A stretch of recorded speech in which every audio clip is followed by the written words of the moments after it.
Hello दोस्तों, आपका स्वागत है आपके अपने YouTube चैनल लॉ स्टडी पर। चैनल को सब्सक्राइब कीजिए और बेल आइकॉन को प्रेस करें ताकि इस चैनल की नई अपडेट आप तक सबसे पहले पहुंचे और इस वीडियो को भी लाइक शेयर और कमेंट करें। तो बिना देरी किए वीडियो को शुरू करते हैं।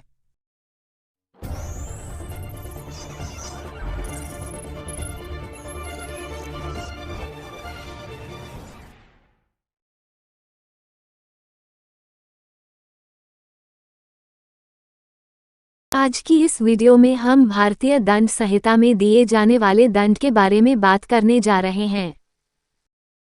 भारतीय दंड संहिता में दिए जाने वाले दंड तथा वह अपराध जिसमें मृत्यु दंड दिया जा सकता है। दंड के सिद्धांत। मनोहर लाल बनाम दिनेश आनंद के मामले में उच्चतम न्यायालय ने ठीक ही कहा है कि समाज की सुरक्षा के लिए अपराधियों को अभियोजित एवं दंडित करना एक सामाजिक आवश्यकता है। इसके लिए अधिकारिता की अवधारणा अर्थहीन है। स्पष्ट है कि दंड का मुख्य उद्देश्य अपराधों की रोकथाम करना तथा समाज में भय व्याप्त करना है ताकि लोग अपराधों की ओर प्रवृत्त न हों। इसी धारणा से दंड के विभिन्न सिद्धांतों का प्रतिपादन हुआ है। दंड के मुख्यतया निम्नांकित सिद्धांत हैं: निवारणार्थ अर्थात प्रतिरोधात्मक सिद्धांत, डेटरेंट थियरी, प्रतिकारात्मक अर्थात प्रतिशोधात्मक सिद्धांत, रेट्रिब्यूटिव थियरी, निषेधात्मक अर्थात निरोधात्मक सिद्धांत, प्रिवेंटिव थियरी तथा सुधारात्मक सिद्धांत, रिफॉर्मेटिव थियरी। निवारणार्थ सिद्धांत यह दंड का प्राचीनतम सिद्धांत है। इसका मुख्य उद्देश्य दंड माध्यम से अपराधियों को भयभीत रखते हुए उन्हें भविष्य में अपराधों की ओर प्रवृत्त होने से रोकना है। इतना ही नहीं, इसका उद्देश्य समाज के अन्य व्यक्तियों में भी भय व्याप्त करना है ताकि वे अपराध नहीं करें। इसके अंतर्गत अपराधियों को कठोर दंड, यातनाएं एवं यंत्रणाएं दी जाती है ताकि उन्हें सबक मिले और वे भविष्य में अपराध करने का साहस नहीं जुटा पाएं। इस प्रकार दंड के भय से अपराधों का निवारण करना ही इस सिद्धांत का मुख्य ध्येय है। लेकिन वर्तमान समय में यह सिद्धांत स्वीकार्य नहीं है क्योंकि अब अपराध कारित करने के कई कारण माने जाने लगे हैं। कई बार व्यक्ति विवशता एवं अज्ञानतावश भी अपराध कर बैठता है। ऐसी स्थिति में अभियुक्त को कठोर दंड देना न्यायोचित प्रतीत नहीं होता। एलिस्टर एंथोनी परेश बनाम स्टेट ऑफ महाराष्ट्र के मामले में उच्चतम न्यायालय द्वारा यह कहा गया है कि दंड निवारणात्मक अथवा सुधारात्मक हो सकता है। अपराधी को ऐसा दंड दिया जाना चाहिए जिससे न्याय का उद्देश्य पूरा हो सके। प्रतिकारात्मक सिद्धांत, इसे प्रतिशोधात्मक सिद्धांत भी कहा जाता है। प्रतिशोध का अर्थ है बदला लेना। पी.के. सेन के अनुसार बुराई का बदला बुराई से लेना ही इस दंड का मुख्य उद्देश्य है। प्रतिकारात्मक सिद्धांत का सूत्र है: जीवन के बदले जीवन, हाथ के बदले हाथ, पांव के बदले पांव, आंख के बदले आंख तथा दांत के बदले दांत। इस प्रकार इस दंड व्यवस्था के अंतर्गत अपराधी को उतना ही और वैसा ही दंड दिया जाता है जैसा कि उसने अपराध किया है। लेकिन दंड की व्यवस्था भी विधिशास्त्रियों के गले नहीं उतरी है। इसे बर्बर एवं असभ्य दंड माना जाता है। सोमंड का कहना है कि प्रतिशोध अपराध का उपचार नहीं है, अपितु अपराधों में वृद्धि का कारण है। निषेधात्मक सिद्धांत यह दंड का तीसरा सिद्धांत है। इसका मुख्य उद्देश्य प्रतिशोध की भावना नहीं होकर अपराधों का निवारण करना है। अपराधी समाज में अशांति एवं असुरक्षा पैदा करते हैं, अतः अपराधियों को समाज से दूर रखा जाना तथा उनमें भय व्याप्त करना आवश्यक है। यह दंड इसी उद्देश्य की पूर्ति करता है। अपराधियों को कारावास का दंड देकर उन्हें समाज से दूर रखा जाता है। बेंथम का यह कहना है कि अपराधियों एवं समाज कंटकों को समाज से दूर रखा जाना आवश्यक है। यदि उन्हें समाज से दूर नहीं रखा जाता है तो वे समाज में अशांति पैदा करेंगे। यह दंड अपराधों के निवारण का सर्वोत्तम उपचार है। लेकिन इस सिद्धांत की भी यह कहकर आलोचना की जाती है कि आखिर किसी व्यक्ति को कब तक कारावास में रखा जाएगा? वह कब तक समाज से दूर रहेगा? कारावास से बाहर आकर वह फिर अपराध करने लगेगा। फिर कई व्यक्ति आदतन अपराधी हैबिचुअल ऑफेंडर होते हैं जिन्हें दंड से भयभीत नहीं किया जा सकता। सुधारात्मक सिद्धांत यह दंड का आधुनिकतम सिद्धांत है। इसका मुख्य उद्देश्य अपराधियों में सुधार लाना है। इस सिद्धांत के समर्थकों की मान्यता है कि अपराधियों का हृदय परिवर्तन कर उन्हें अपराधों की ओर प्रवृत्त होने से रोका जा सकता है। उनका कहना है कि अनेक बार अपराध विवशता, भावुकता, निर्धनता, पारिवारिक परिस्थितियों आदि के कारण कारित हो जाते हैं। ऐसे व्यक्तियों के मन में प्रायश्चित का भाव होता है। वे कालांतर में सुधरना चाहते हैं। ऐसे व्यक्तियों को सुधरने का अवसर प्रदान किया जाना आवश्यक है। यही सुधारात्मक सिद्धांत का लक्ष्य है। वर्तमान में इस सिद्धांत को व्यापक महत्व प्रदान किया गया है। विभिन्न विधियों में सुधारात्मक उपायों की व्यवस्था की गई है, यथा भर्त्सना, परिवीक्षा, परोल, पुनर्वास, कारागृहों में काम के बदले पारिश्रमिक, सुधार गृहों की स्थापना आदि।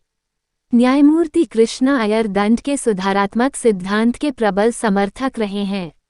शिवाजी बनाम स्टेट ऑफ महाराष्ट्र के मामले में यह कहा गया है कि वर्तमान दंड व्यवस्था समाज के अनुकूल नहीं है। दंड का सुधारात्मक सिद्धांत ही अपराधों के निवारण में सार्थक सिद्ध हो सकता है। इस सिद्धांत की आलोचना कुल मिलाकर यह कहकर की जाती है कि यह अति विश्वास योग्य नहीं है, क्योंकि इसका दुरुपयोग किए जाने की प्रबल संभावना है।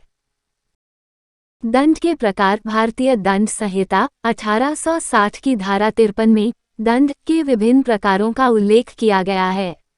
इसके अनुसार दंड निम्नांकित प्रकार के हैं: मृत्यु दंड, आजीवन कारावास, कारावास कठोर एवं साधारण, संपत्ति का संपहरण तथा जुर्माना। यहाँ ये उल्लेखनीय है कि दंड अपराध की गंभीरता के अनुरूप होना चाहिए। स्टेट ऑफ मध्य प्रदेश बनाम सुरेंद्र सिंह, स्टेट बनाम संजीव नंदा के मामले में भी उच्चतम न्यायालय द्वारा यही कहा गया है कि दंड अपराध की गंभीरता के अनुरूप होना चाहिए। दंड ऐसा हो जो समाज की अपराधियों से रक्षा कर सके। एक मृत्यु दंड। दंडों की श्रृंखला में मृत्यु दंड कठोरतम दंड है। इस दंड के माध्यम से अपराधी को सदा सदा के लिए समाप्त कर दिया जाता है। इसे प्रचलित भाषा में फांसी की सजा के नाम से जाना जाता है। इसमें अभियुक्त की मृत्यु कारित कर दी जाती है। फेयर चाइल्ड के अनुसार अपराध के लिए अपराधी को मृत्यु की सजा देना ही प्राण दंड या मृत्यु दंड कहलाता है। सीएम अब्राहम के अनुसार सामाजिक नीति के अनुरूप अत्यधिक गंभीर प्रकृति के मामलों में दोषी व्यक्ति को मौत के घाट उतार देना ही मृत्यु दंड है। वे अपराध जिनमें मृत्यु दंड दिया जा सकता है। भारतीय दंड संहिता 1860 में कतिपय ऐसे अपराध हैं जो केवल मृत्यु दंड से दंडनीय हैं।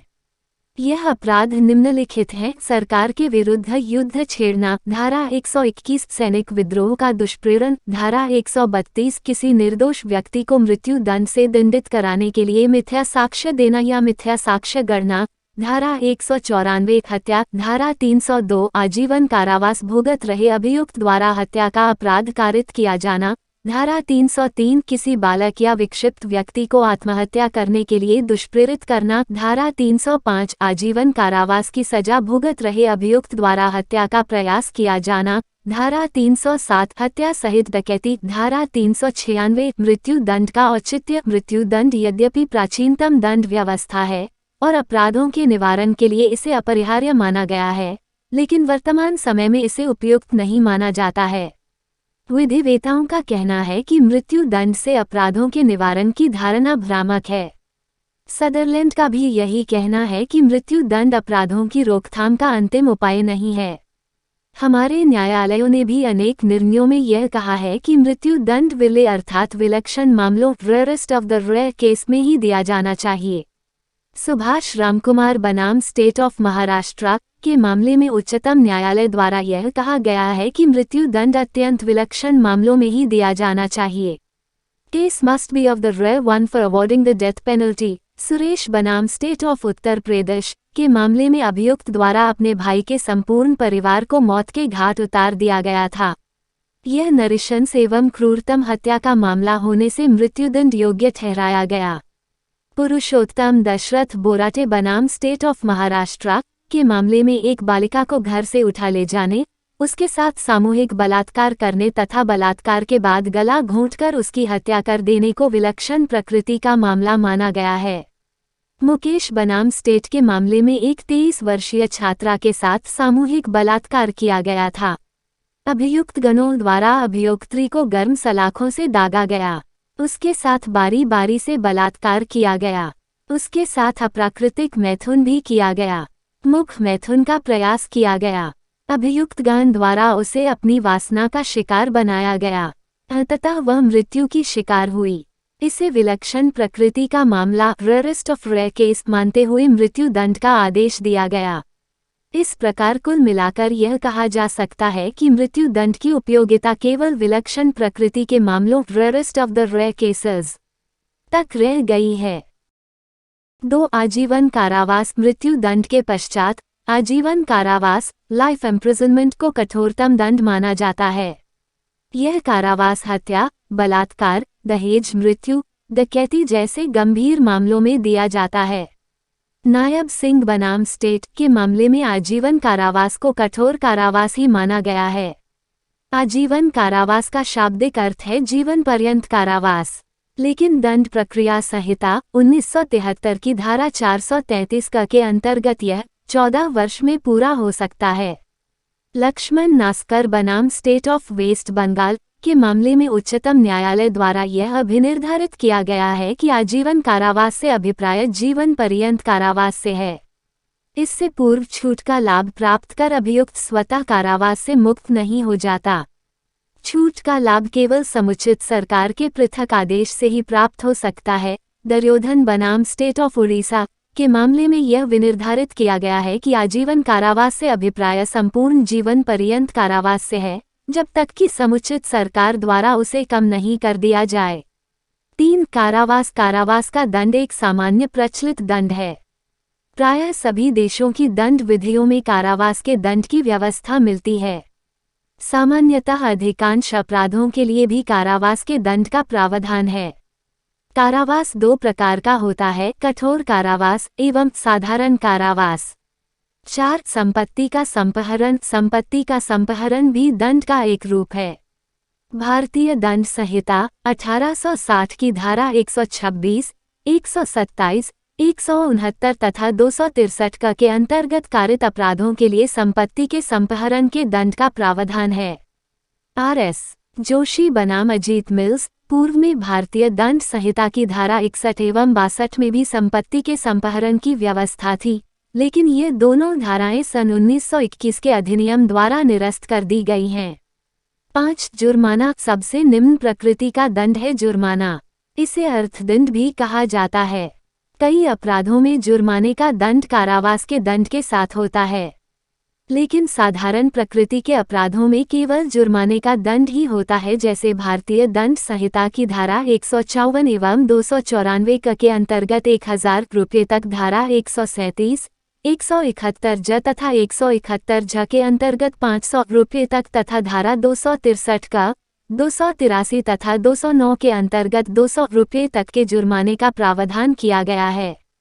जुर्माना न देने पर कारावास के दंड का प्रावधान है और ऐसा दंड जुर्माना जमा कराने पर समाप्त हो जाता है।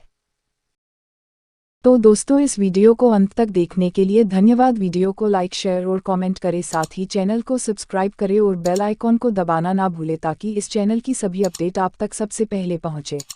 Law study.